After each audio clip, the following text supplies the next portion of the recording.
बिस्मिल्लाहिर्रहमानिर्रहीम। आज बच्चों हम पढ़ेंगे अनसर्टिनिटी विद द एटम्स। ये अनसर्टिनिटी प्रिंसिपल आपने पिछले चैप्टर में पढ़ा था। ये उसी की एप्लीकेशन है, अनसर्टिनिटी प्रिंसिपल जो हमने पढ़ा था। जी, अनसर्टिनिटी प्रिंसिपल में आपने पढ़ा था कि हम किसी भी मैटर के लिए ये चीज़ जो है अप्लाई करते हैं कि हम साइमल्टेनियसली उसकी पोजीशन और मोमेंटम नहीं मेजर कर सकते। तो ये उसी चीज़ को हम यहाँ पे यूज़ करेंगे। One of the characteristic of dual nature of matter is a fundamental limitation in the accuracy of the simultaneous measurement of position and momentum of a particle. एक पार्टिकल की पोजीशन और मोमेंटम एक ही time पे major करने के लिए ये एक लिमिटेशन है मैटर में।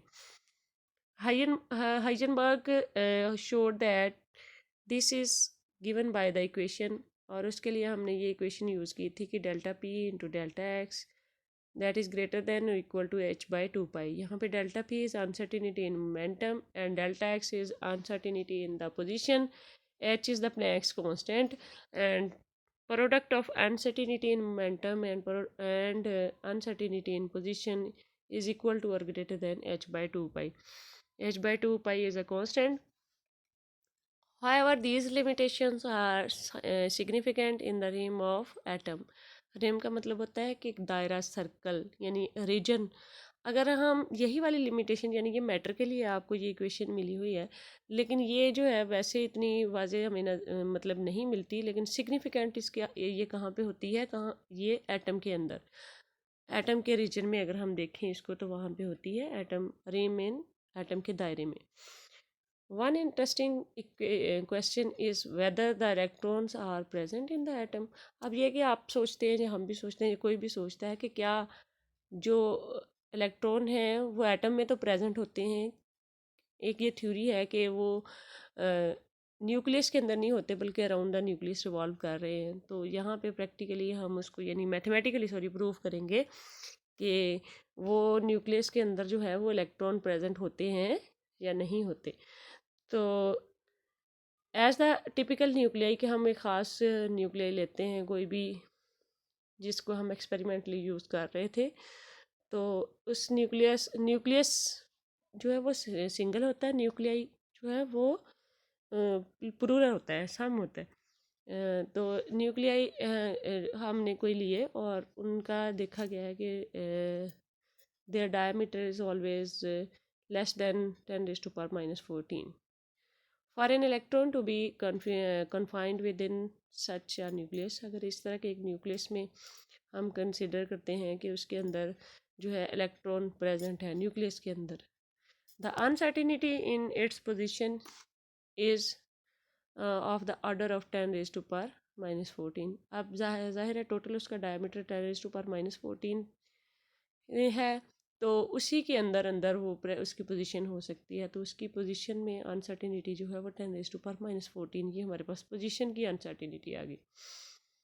Then corresponding uncertainty in the electron's momentum, अगर हम उसके मोमेंटम में जो है वो फाइंड करें तो वो हम कैसे फाइंड करेंगे, इसी इक्वेशन को यूज़ करके जो पीछे आपने की कि आपने delta P into delta X is equal to H by two pi था।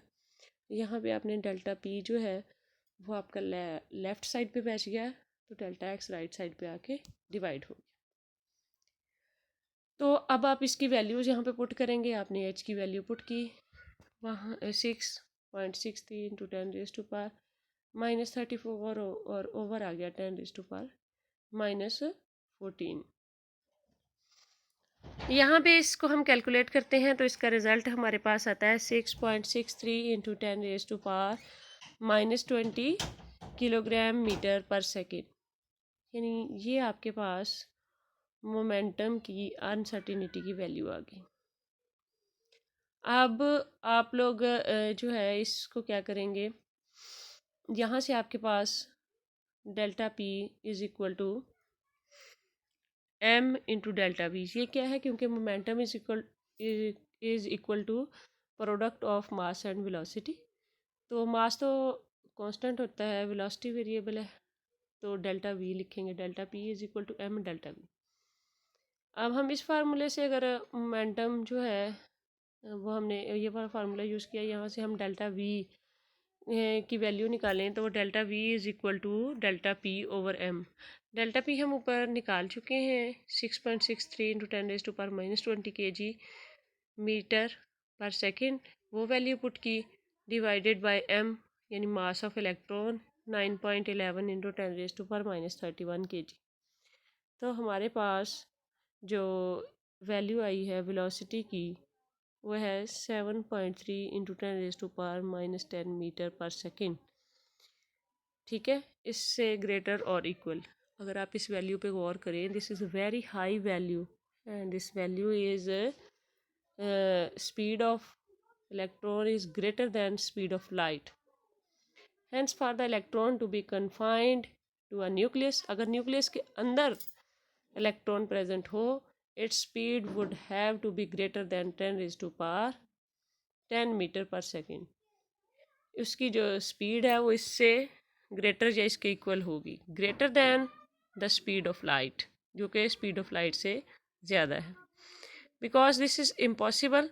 क्यों इम्पॉसिबल है? क्योंकि हम आपको पता है जो हाईएस्ट स्पीड पॉसिबल है वो स्पीड ऑफ लाइट है, इलेक्ट्रोमैग्नेटिक रेडिएशन की स्पीड है, और वो है 3 × 10⁸ मीटर पर सेकेंड। इससे अबव किसी भी मटेरियल बॉडी की स्पीड नहीं हो सकती, उससे लेस ही होती है।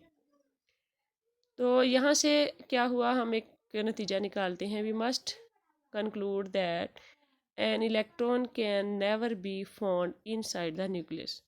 इस बात का आपको जवाब मिल गया कि न्यूक्लियस के अंदर जो है वो इलेक्ट्रॉन प्रेजेंट नहीं होता।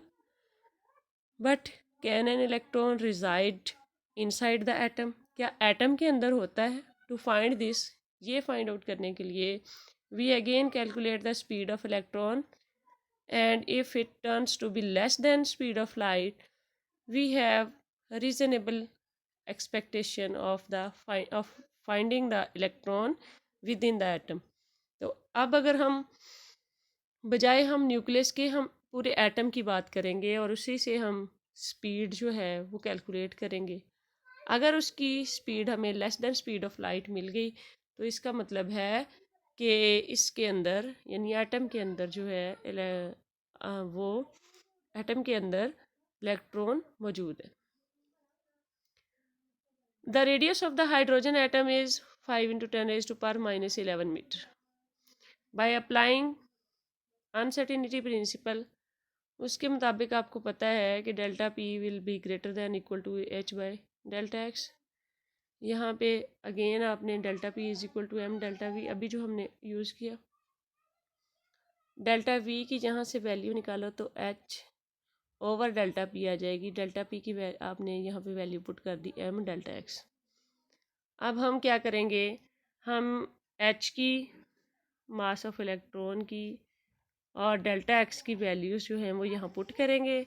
जब हम ये सारी वैल्यूज़ पुट करते हैं तो हमारे पास डेल्टा वी की वैल्यू आती है 1.46 इंटू 10⁻⁷ मीटर पर सेकेंड। और इस वैल्यू को देखें तो ये स्पीड ऑफ लाइट से लेस वैल्यू है। The speed of electron is less than the speed of light, therefore it can exist with in the atom but outside the nucleus. Nucleus के अंदर नहीं होगा बल्कि एटम के अंदर इलेक्ट्रॉन प्रेजेंट होगा।